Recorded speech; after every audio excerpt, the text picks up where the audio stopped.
يطلق على هذه الحالة اسم السعال المزمن، وهي مشكلة شائعة بين الحيوانات الأليفة خصوصاً الكلاب والقطط.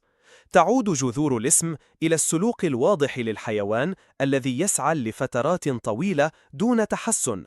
السعال نفسه ليس مرضاً بقدر ما هو إشارة من الجسم إلى وجود خلل في الجهاز التنفسي، غالباً مرتبط بعدوى أو تهيج أو حتى أمراض مزمنة في الرئة والقصبات الهوائية.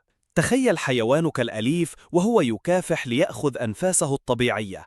يبدأ السعال بصوت جاف أو رطب، أحياناً مصحوباً بصوت صفير أو محاولات متكررة للطرد، كما لو أن شيئاً عالقاً في حلقه. قد تلاحظ نوبات سعال متقطعة تزداد عند اللعب أو بعد النوم مع سرعة في التنفس أو إرهاق عام.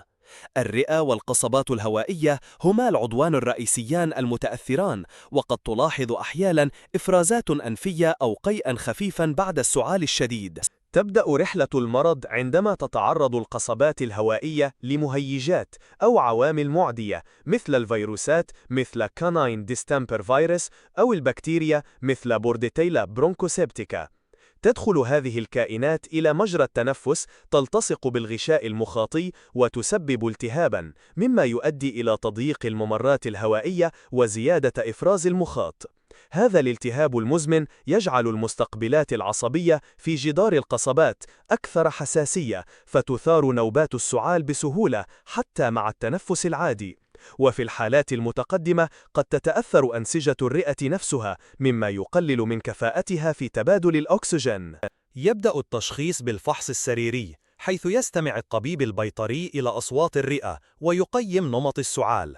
تستخدم الفحوص المخبرية مثل Complete Blood Count للتحقق من وجود عدوى، وقد يلجأ الطبيب إلى تصوير الأشعة إكس راي أو حتى برونكوسكوبي لمعاينة الشعب الهوائية مباشرة واستبعاد الأجسام الغريبة أو الأورام. في حال كان السبب عدوى بكتيرية، يمكن القضاء على البكتيريا باستخدام مضادات حيوية مثل دوكسيسايكلين أو إنروفلوكساسين.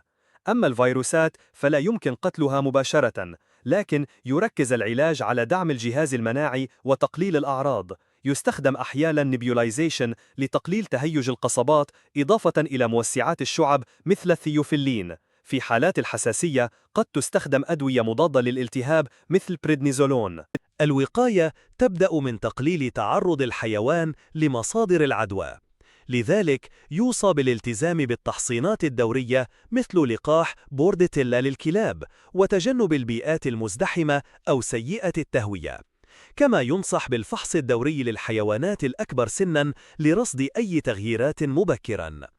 الاهتمام بهذه الخطوات يبقي جهاز التنفس سليماً ويجنب حيوانك الأليف معاناة السعال المزمن.